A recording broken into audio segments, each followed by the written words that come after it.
हेमंत सोरेन की कुर्सी रहेगी या जाएगी? राज्यपाल ने अब तक नहीं दिया फैसला। जेएमएम ने अब आरटीआई के जरिए मांगी जानकारी। मुख्यमंत्री हेमंत सोरेन के नाम खनन लीज मामले में उनकी विधानसभा सदस्यता को लेकर चुनाव आयोग के मंतव्य की जानकारी झामुमो ने आरटीआई के तहत राजभवन से मांगी है। पार्टी के केंद्रीय समिति सदस्य विनोद पांडे ने इस संबंध में शनिवार को राजभवन में जन सूचना पदाधिकारी को आवेदन दिया है। झामुमो ने आवेदन में मांग की है कि मुख्यमंत्री के संबंध में आयोग से मिले मंतव्य की कॉपी उपलब्ध कराई जाए। झामुमो दस्तावेज की फोटोकॉपी की लागत का भुगतान करने को तैयार है। बता दें कि बीते 25 अगस्त को भारत निर्वाचन आयोग ने विशेष दूत के माध्यम से राजभवन को मुख्यमंत्री के नाम खनन लीज मामले में सुनवाई के आधार पर अपना मंतव्य सौंपा था। सितंबर के पहले हफ्ते में महागठबंधन के एक प्रतिनिधि मंडल ने भी राज्यपाल से भेंट कर आयोग के मंतव्य की कॉपी मांगी थी। प्रतिनिधि मंडल में शामिल नेताओं ने राज्यपाल से मुलाकात के बाद दावा किया था कि उन्हें राज्यपाल ने 2-3 दिन में स्थिति स्पष्ट करने का आश्वासन दिया है। मुख्यमंत्री ने भी राज्यपाल से मुलाकात कर पत्र की प्रतिलिपि मांगी थी। इसके बाद मुख्यमंत्री की ओर से अधिवक्ताओं ने आयोग से मंतव्य की प्रतिलिपि उपलब्ध करने के लिए आग्रह किया था, पर इसे 2 संवैधानिक संस्थाओं के बीच का विषय बताते हुए आयोग ने जानकारी देने से इनकार कर दिया था।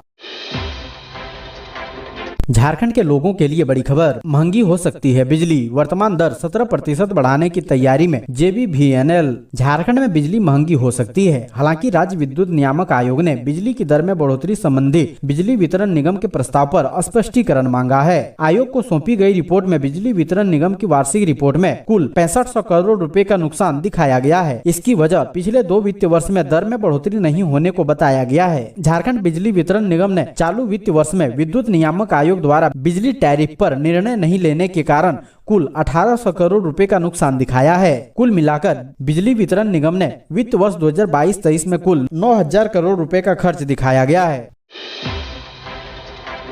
झारखंड सरकार का बड़ा फैसला, साहब छुट्टी के लिए बीमारी का बहाना अब नहीं चलेगा।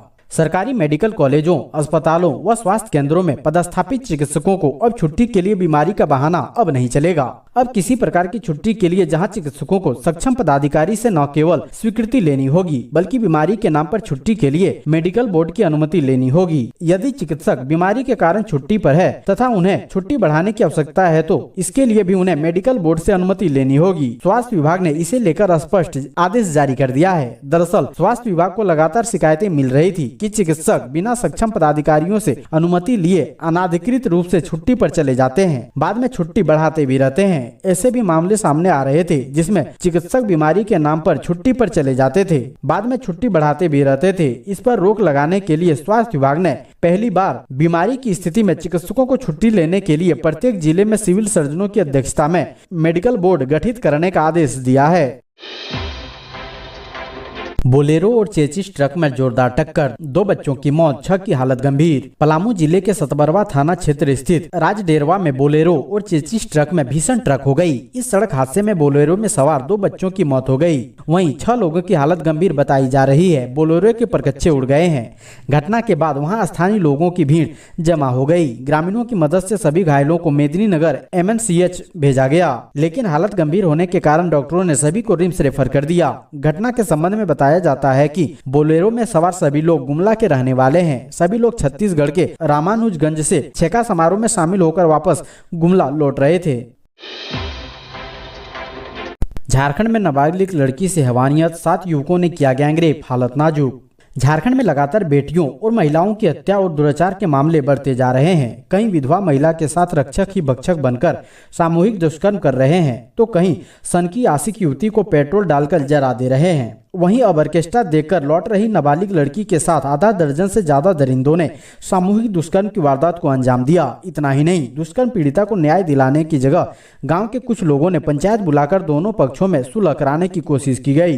पीड़ित पक्ष पर दबाव बनाया गया कि मामला पुलिस प्रशासन तक न पहुंचे। नाबालिग से दुष्कर्म का यह मामला नक्सल प्रभावित लातेहार जिले के सदर थाना क्षेत्र के दुर्गा बाजार ताड़ का है। पीड़िता दुर्गा बाजार ताड़ में आयोजित एक ऑर्केस्ट्रा प्रोग्राम को देखने के बाद अपने एक मित्र के साथ रेलवे स्टेशन छठघाट के समीप बैठकर बात कर रही थी। इसी दौरान वहां पहुंचे 7 दरिंदों ने लड़की के साथ बैठे उसके मित्र को मारपीट कर और भगा दिया। इसके बाद नाबालिग के साथ सबने बारी बारी से दुष्कर्म किया। वहीं जब लड़की बेहोश हो गई तो अपराधी उसे छोड़कर भाग गए।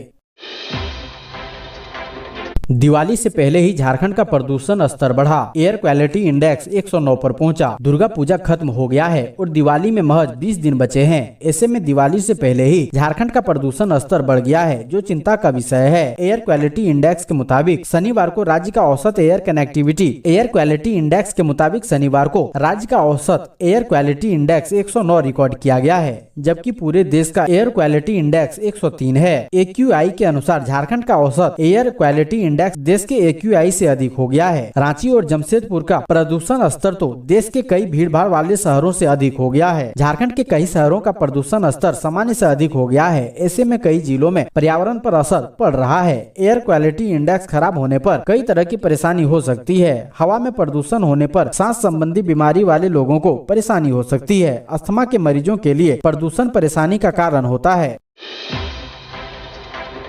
लातेहार में CRPF के जवान ने खुद को मारी गोली, रेलवे स्टेशन पर युवक पर तेजाब से हमला। झारखंड में सरकार और पुलिस की लाख कोशिशों के बाद भी अपराध और अपराधियों पर अंकुश नहीं लग पा रहा है। शनिवार को भी राज्य के विभिन्न इलाकों में कई आपराधिक घटनाएं सामने आई है। इसके अलावा आत्महत्या के मामले भी सामने आए हैं। आत्महत्या का ताजा मामला झारखंड के लातेहार में सामने आया, जहाँ एक CRPF के जवान ने खुद को गोली मारकर आत्महत्या कर ली। उसने अपनी सर्विस राइफल से कथित तौर पर खुद को गोली मार ली। मृतक का नाम मेराजुद्दीन मापनो था, जो CRPF की 218 बटालियन में तैनात था। लातेहार के पुलिस अधीक्षक अंजनी अंजन ने इसके बारे में जानकारी दी।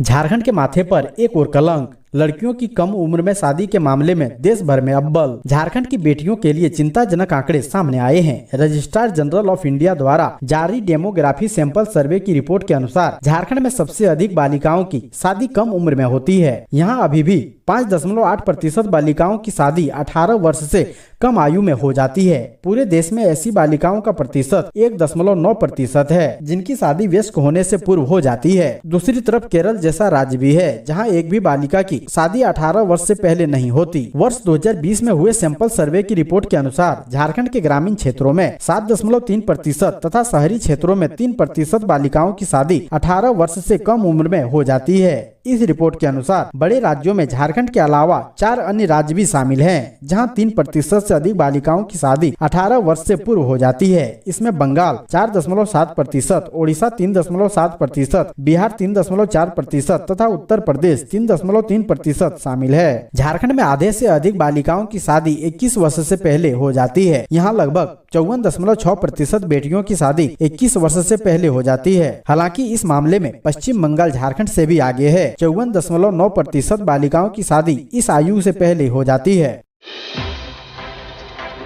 जश्न ईद मिलादुन्नबी आज रांची में कड़ी रहेगी सुरक्षा व्यवस्था। मेन रोड पर सुबह 6 बजे से धारा 144 लागू। जश्न ईद मिलादुन्नबी के लिए शहर में पुख्ता सुरक्षा व्यवस्था रहेगी। इसके लिए शहर को छोड़ जोन में बांटकर मजिस्ट्रेट, पुलिस पदाधिकारियों, जवानों को लगाया गया है। सदर मजिस्ट्रेट पवन कुमार नियंत्रण कक्ष के प्रभार में रहेंगे। सुरक्षा के लिए DC व SSP ने संयुक्त आदेश जारी किया है। DC राहुल कुमार सिन्हा ने रांची जिला अग्निशमन पदाधिकारी को रिसालदार बाबा, करबला चौक, रतन PP व जिला नियंत्रण कक्ष में अग्निशमन वाहन रखने के निर्देश दिए हैं। सिविल सर्जन को रिसालदार बाबा मजार के पास व नियंत्रण कक्ष में एक एम्बुलेंस, जीवन रक्षक दवाओं व डॉक्टरों की टीम को लगाने को कहा गया है। वहीं रांची में 9 अक्टूबर को होने वाले वनडे मैच को लेकर जश्न-ए-मोहम्मदी नहीं निकलेगा। सुन्नी बरेलवी सेंटर कमेटी ने पहले ही जुलूस नहीं निकालने की घोषणा कर रखी है। वहीं भारत दक्षिण अफ्रीका के बीच होने वाले 1 दिवसीय मैच को लेकर प्रशासन ने धारा 144 लगा दी है।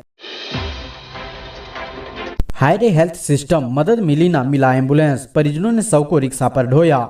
मरने के बाद पार्थिव शरीर का विधि विधान से अंतिम संस्कार करने की परंपरा है, ताकि दिवंगत आत्मा को शांति मिले। इसके लिए इस विधि विधान में फूल, माला और अगरबत्ती से मृतदेह के प्रति आस्था प्रकट की जाती है। इसके लिए परिजनों का जितना दायित्व बनता है, उतनी ही जिम्मेदारी अकाल मृत्यु, हादसा या हत्या में हुई मौत को लेकर शासन प्रशासन की भी जिम्मेदारी बनती है। लेकिन सुदूरवर्ती क्षेत्र से कुछ ऐसी तस्वीर सामने आ जाती है जो इस सिस्टम पर चोट करती है। गुमला जिला में स्वास्थ्य व्यवस्था और सिस्टम पर सवाल खड़े करती एक तस्वीर सामने आई है, जहां एम्बुलेंस न मिलने पर रिक्शा से शव ढोया गया। करीब 4 किलोमीटर तक परिजनों द्वारा शव को रिक्शा पर ढोया गया और पोस्टमार्टम के लिए सदर अस्पताल लाया गया। तस्वीरें बताने के लिए काफी है कि महिला के पार्थिव शरीर के किस तरह से बर्ताव हुआ। लाचारी, गरीबी, पैसा का अभाव, पुलिस का ऑर्डर, स्वास्थ्य व्यवस्था की अनदेखी, इन कारणों से इंसानियत को कचोटती ये तस्वीर सामने आई है।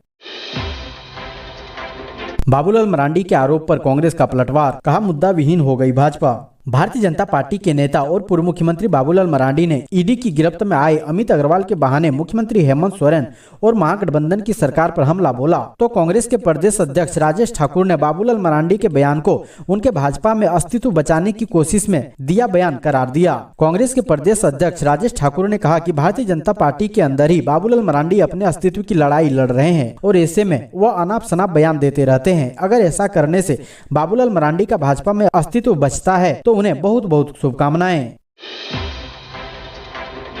भारत दौरे पर आए डेविड मिलर की बेटी का हुआ निधन। सोशल मीडिया पर खुद मिलर ने शेयर किया दर्द भरा वीडियो। दक्षिण अफ्रीका क्रिकेट टीम के बल्लेबाज डेविड मिलर से जुड़ी बेहद निराश कर देने वाली खबर सामने आई है। मौजूदा समय में भारत दौरे पर आए हुए डेविड ने एक ऐसी खबर साझा की है जिसमें तमाम क्रिकेट बिरादरी और उनके सभी फैंस गम में डूब गए हैं। दरअसल मिलर की बेटी का 8 अक्टूबर को निधन हो गया है। इस बात की जानकारी खुद दक्षिण अफ्रीकी बल्लेबाज ने एक बेहद भावुक वीडियो अपलोड करते हुए दी है। डेविड मिलर ने 8 अक्टूबर की शाम को सभी को चौंका देने वाला पोस्ट किया है। अपने आधिकारिक ट्विटर हैंडल से उन्होंने अपनी बेटी की एक वीडियो साझा की है। इस वीडियो में उनकी बेटी की कई सारी तस्वीरें हैं जिसमें वो अपने पिता के साथ खेलती कूदती नजर आ रही है तो कई फोटोज में खुशनुमा है। लेकिन मिलर ने इस वीडियो के साथ जो कैप्शन लिखा है उससे उनके तमाम फैंस को हिलाकर रख दिया है। उन्होंने लिखा, रिप मेरी प्यारी प्रिंसेस, हमेशा प्यार रहेगा। इससे साफ जाहिर हो चुका है डेविड मिलर की बेटी अब इस दुनिया में नहीं रही है। जानकारी के अनुसार वह कैंसर से पीड़ित थी। हालांकि इसको लेकर अभी किसी प्रकार की पुष्टि नहीं की गई है।